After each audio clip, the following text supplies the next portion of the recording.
Okay, I didn't know one was there.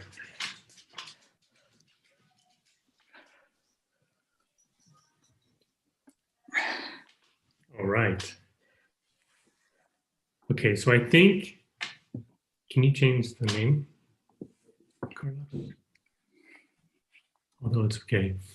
I think we figured out some of the technical issues for those of you joining us again. We have a workaround. We hope it works. I'm curious to see if everyone can hear both of us. So, hi, Don Miguel, how you doing? Oh, wonderful. We figured it out. And Well, yep, seems to be working. So how's it going? well, everything is fine. You know, it's wonderful to have this time with you and with everybody who's listening to us. Very interesting. Life is very interesting. Really. Life is interesting. And for those of you who don't know, my name is Aaron Landman, and I'm here to talk to Don Miguel about a program he's got starting this Sunday called Reflections, A Path to Authenticity. And I'm excited to talk to you about some different topics today, including authenticity.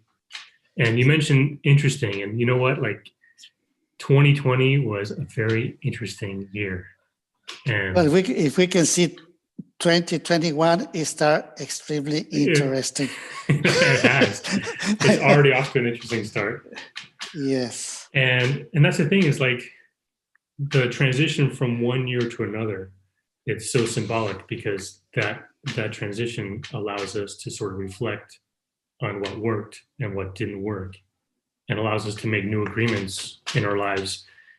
And that was kind of one of the questions I wanted to talk to you about, because when we make New Year's resolutions, I noticed that a lot of people find difficulty in completely letting go of what's not working. And people find comfort in what's familiar. They find comfort in habits and routines, even if that routine creates problems and drama. So my question is about the unknown. Why are we as humans, or why are we as individuals so afraid of change, so afraid of the unknown? Well, it's a little difficult for everyone to adapt into new circumstances in life. Then we can see that one of the biggest fear that we have is the fear of death. But there's another fear that maybe is a little bigger than the fear of death, and is the fear to live, the fear to be yourself, to really take a risk and enjoy every moment of your life. Maybe this is the biggest fear that we have, the fear to live, the fear of everybody else's opinions of whatever we are doing. You know, like I say a little before, this year start very interesting. And it's pushing us to really look to our priorities and adapting to all those changes that is happening by the moment. Then first priority is always me. You are the priority. Without you, without being in your body, you cannot communicate with anybody. You cannot ask for what you need. You cannot help. You cannot give. You cannot receive. Then we have to be completely grateful for the body in the one we live. For me, the body is a sanctuary, is home, is where God lives. Then first priority is always me. Then the second priority is the people that I love the most, the people with the ones we live, like our children, our beloved, then our families. Then it comes an interesting one, what we do for living. or work, what we're going to do, or creation. This is their priority, you can see. Many of us, we leave the first priority at last and focus more even in the third of the second priority. Many times we do the third priority, the first one, and we invest everything of ourselves in our creation, in our work, in what we're doing for living, leave our family as a second priority, and ourselves as the very last priority, that we can even sacrifice to please the other two priorities. That's why it's so important for all of us what people think about us. Then you was talking also about authenticity. Well, we stop being authentic after we learn, after we create a belief system, the one we try to please all the time. We start acting without knowing that we are actors. And we see how the scenery is changing all the time. And we have to adapt to all the changes. In that point of view, we are so afraid of the critic, of the people who are judging us all the time, the one who tell us how we should live our lives, the ones that try to control the way we behave. Fear to be rejected by all of them. Fear that we no longer can please them. Fear that we cannot please ourselves anymore because we are the biggest critic we have, the one that is judging everything we do or what we don't do. That's why we try to please everybody else and create an image that we wanted to be accepted by everyone. Then by acting the way everybody wants us to act, we are losing little by little our authenticity. Until the point that we have the awareness and know what we were doing all this time, trying to please everybody else. And as an actors, we start changing and focus more on what we really want and care less and less of the opinion of the rest of the people. This is how we start recovering our authenticity until the moment comes that is no longer important, their opinion, because now we know exactly what is what we want and what is what we don't want. Then we stop sacrificing ourselves to please everybody else. And we take control of ourselves as an actor.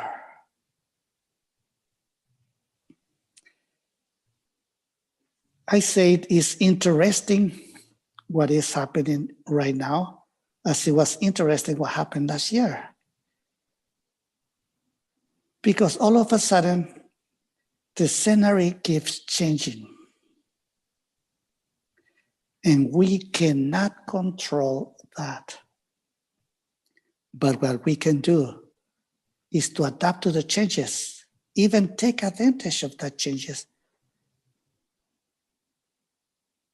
Because once we survive, we help everybody around us to survive. And we can see that the main problem always is being love. Love is the biggest problem that we humans have. And this is because we learn to love the same way that everybody else loves, which means I love you if you let me control you. You love me if I let you to control me.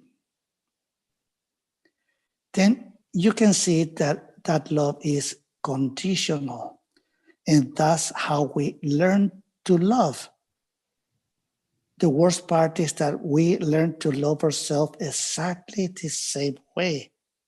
I love myself if I can please everybody around me. I love myself if I'm accepted for all that people who want me to control me. Then you can see how the whole drama of humanity begins, because we want to control everybody around us, and we don't want to be controlled by anybody. And this is the reason why all the conflicts between humans exist. All the injustice, all the violence, even war. Because we want to control everybody around, and we want them to do what we want them to do. But that goes both ways.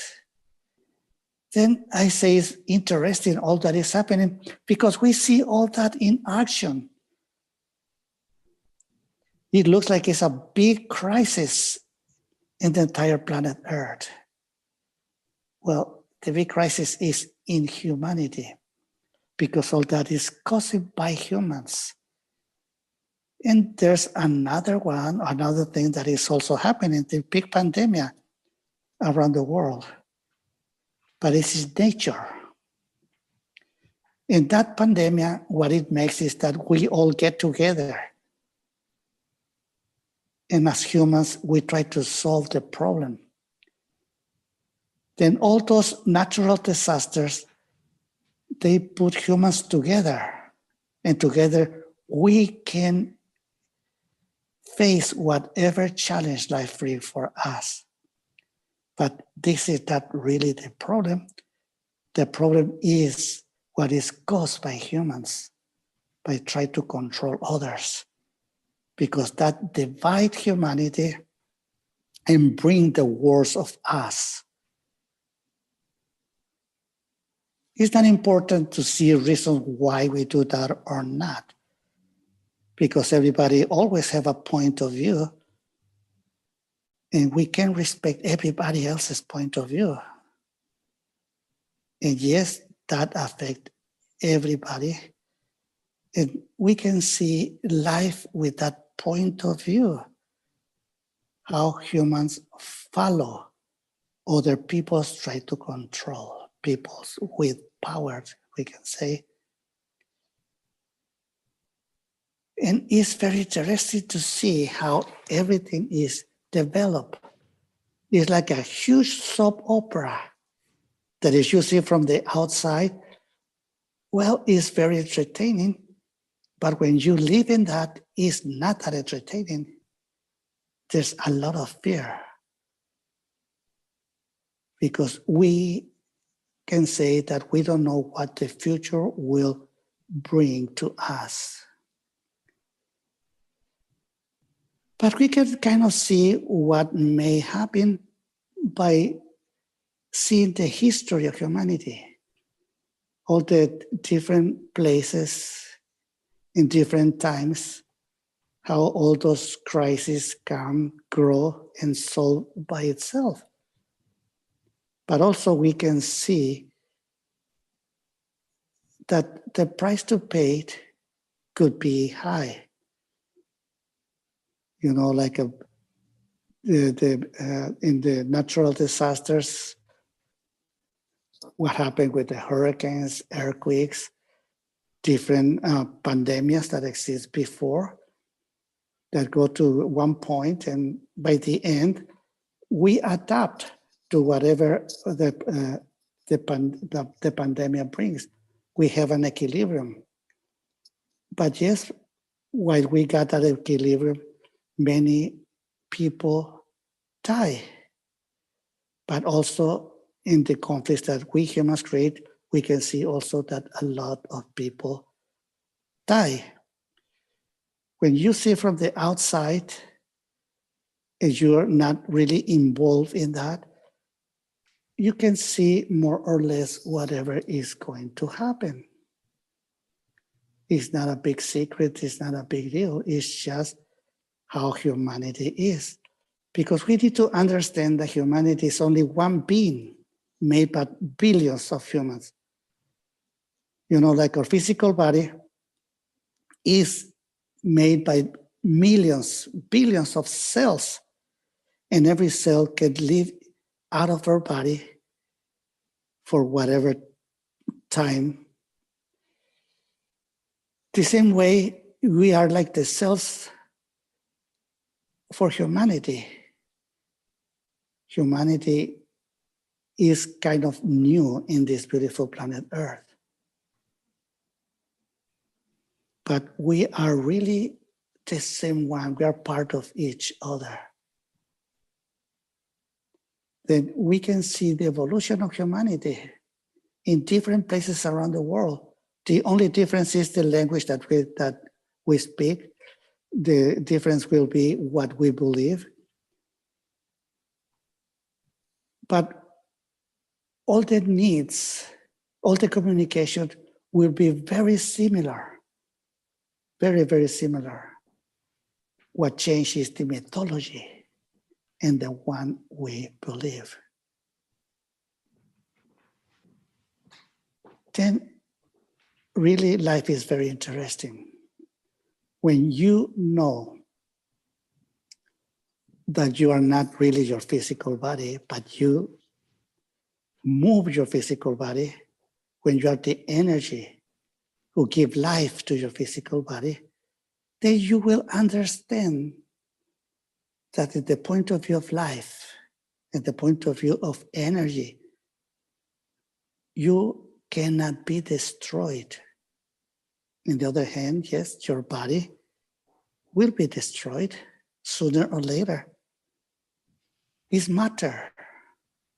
And we are the force that make matter evolve. We are changing humanity one by one. I work in my physical body as you work in yours. And yes, we have different mind because we reflect everything in a different way. And we have different beliefs. That's why we distort in different ways what the truth is. Anyway, I think I'm going a little deeper, and I don't know exactly this is what people want to hear right now. I think it's beautiful, and I love how you've simplified every question I had for you in one answer. And it's a lesson in humanity. It's a lesson in authenticity, because authenticity isn't something that we search for, right? It's something that we recover. It's something that we always have. Exactly. And it's just taking the action to not have the fear, to be ourselves and trust ourselves. Exactly. And I've heard you and your children all, say, that true love is the equilibrium between gratitude and generosity. Yes, definitely. And that's a beautiful balance. And I can see how, you were talking about how we want to give so much of ourself away to the validation of others, or pleasing so many other people, putting ourselves aside. But really, when we prioritize putting attention in making our life, our body, our mind happy again, and then letting that overflow into our work, into our relationships, into our families. To me, that is gratitude and generosity, because you want to give what you feel. And I always remember that. This is extremely important, because now we are talking about unconditional love. It's always there. We change that with what we believe. We make it conditional, but it's always there. Then the greatest gift that you can share is yourself, your presence. You give yourself. But everybody else can do exactly the same thing. They give themselves. You have the right to be yourself, whatever you are, and everybody else have the right to be themselves, whatever they are. The point here is a beautiful word: respect. Respect is what makes that gratitude and generosity have the perfect equilibrium. Respect. I respect myself 100%, and I respect you 100%. You have the right to believe whatever you want to believe. I don't have the right to make you believe what I want you to believe, and you don't have the right to make me believe what you want me to believe. Then respect is the most important part of love. I respect your creation. I respect my creation. And because I respect my creation, I will not allow you to come and modify my creation. Yes, you can have an opinion. I can hear it. And if it works for me, I will modify my creation. Maybe for what you suggest, but I am the one who's going to do it, and vice versa. Then when you give and give, we can kind of expect the gratitude from other people, but they don't have to have that gratitude. Then if there's not that equilibrium, the moment will come that you don't want to give anymore. But then let me see, if I give something to you, you feel the gratitude, and your response will give something back. Then I receive from you, and I felt the gratitude what I receive from you. And as a result, I give you more. You receive and you give more. And that way we raise in love, go higher and higher and higher. With ingratitude, it goes down. We fall in love. That becomes obsession. It becomes judgment. And, it can bring the worst of us. Then respect is the word, is what we can use in order to live in peace and create our dream into a beautiful personal heaven. And it's like reflections, people reflecting each other. Exactly. Reflecting each other higher or reflecting each other lower. And respect is the key. In the human history, we see both all around all those thousands of years, or hundreds of years. We can witness that. It's like a huge soap opera happened all around the planet Earth. Drama created by humans. Right. Well, I want to thank you for your time. I know we were agreeing on a short conversation today, so I thank you so much for your time and sharing your heart, your wisdom, your love. And if anyone's interested, they can learn more about your program, your new book. The Actor is out. It's an amazing, wonderful book. Path to Authenticity is a program starting on Sunday. There's the book. You guys can find it. And so much love to you. And, So, vice versa. and to All everyone my watching. love. And for everybody else, whoever is listening to us, give them my love, and just for them to have a little common sense for whatever life brings to them. And do not panic. I think it's very important to recover something that maybe we also lose or not. And that is faith. I don't ask you to have faith in anything else but you. Have faith in you that you can solve whatever challenge life brings to you. That's Just great be advice. yourself. That's great advice for the beginning of a new year. For everyone. I don't know if you had more to say. Sorry if I cut you off. But it's great wisdom to start a new year off with, to have faith, to take the action, Yes. to trust yourself, to solve problems. So I love you so much. Enjoy your day. And I look forward to seeing you soon. And my love for everybody, everyone. Likewise. See you later.